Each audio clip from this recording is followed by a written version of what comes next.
So yeah, like what do I do? I've never done it.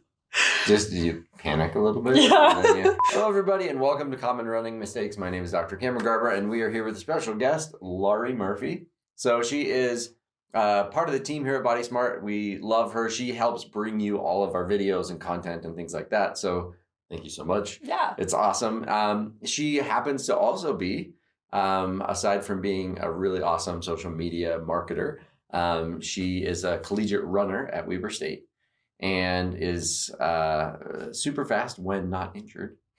And so that's kind of what we want to talk about today on Common Running Mistakes is a little bit about her injury and maybe some of the mistakes that were made there. I hate to call it that. That's kind of harsh. But just kind of what led to her injury, and maybe there's some wisdom in there for you to not have some of the same things happen. So we want to talk this month about hip pain and hip problems that runners develop. And so there's a couple different categories of different types of hip injuries. We obviously have like muscle type injuries where in the glutes or the IT band or, kind of the muscles around there that are muscles, tendons, ligaments, those types of injuries, the itises, the tendinitises or things like that. We have hip joint problems. So labral tears, or some people will have like congenital anomalies where their hips are kind of rotated forward or backward too far, or like the angle of the ball in the socket is more like straight in like this instead of more angled like that, or all kinds of different problems that people can have in the hip joint itself. So that's another category. And then the other is kind of bone stress problems. And that's what we want to talk about today. A little bit more is bone stress issues. And so, Laurie, you're coming back from a bone stress injury, right? Yes. Okay, so how, kind of tell us the setup of how that happened and what happened there. Yeah, so I run cross country, so our mileage is quite high. And I was doing probably mid 60s, 65 miles a week. And I developed a stress reaction. It was just a stress reaction in my right femur, the middle of it. And that was a super quick fix. I just stopped running for a few weeks, cross-trained, it felt better. And then I went to the doctor and I was cleared to start running again once that was feeling better. And I automatically started going back to my same pace. I was up high mileage directly after I, was cleared to go back to play. And within a month, I had developed a stress fracture in my opposite femur, closer to the hip. And so, yeah. So one of the things that they did with you then with the stress reaction is they said, like, go ahead and keep strengthening all those good things, strengthening and doing cardio like on the bike or whatever, but they eliminated pretty much all impact. Yes. Right. And so I was just doing like the elliptical and biking for like a month with that. Okay. So not a bad thing to do, like kept her fitness up, all those things. But then, so you go a month without that impact, and all of a sudden you go back to training the way you were before. And unfortunately, the body is really amazing, fortunately and unfortunately, at adapting. And so for a month, she was telling her bones, basically through the activities that she was doing, I don't need you to be as strong because we're not doing impact stuff anymore, right? And so over time, the bones actually tend to get a little bit weaker and weaker.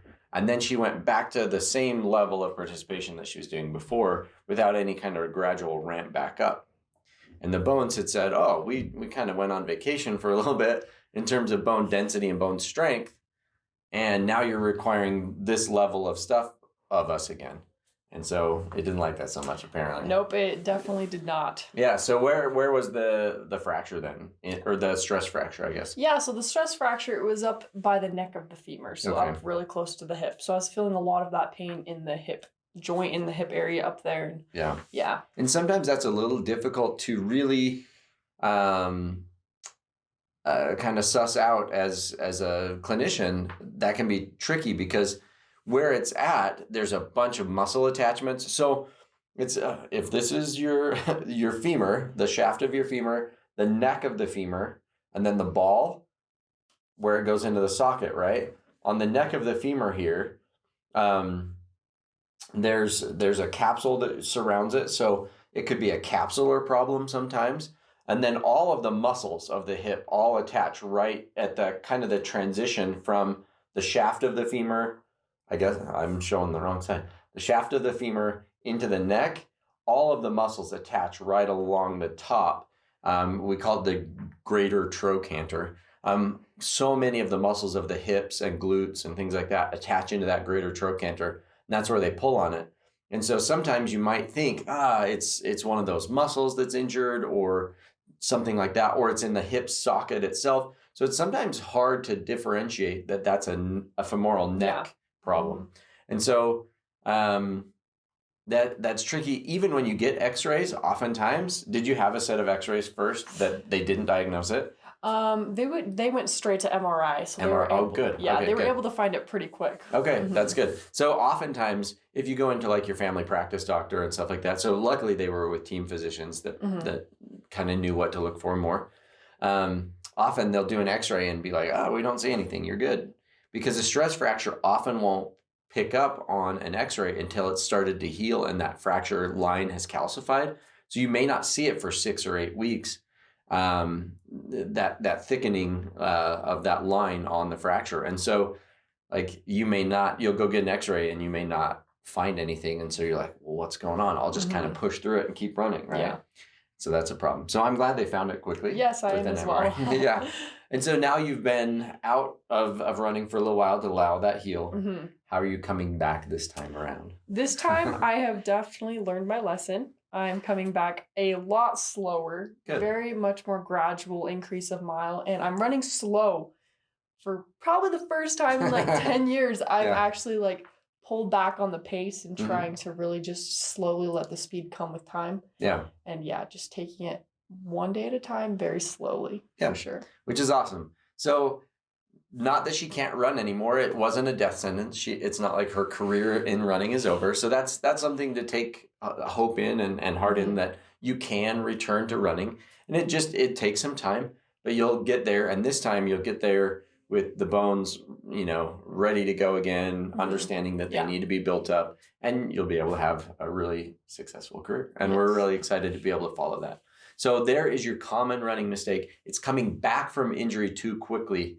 And trying to get right back to where you were before, it often leads to your next injury, especially if we take a lot of time off, especially with impact and loading. If we take time off of that impact and loading, we're really setting ourselves up for that next injury. So there's your common running mistakes tip. Too many video series.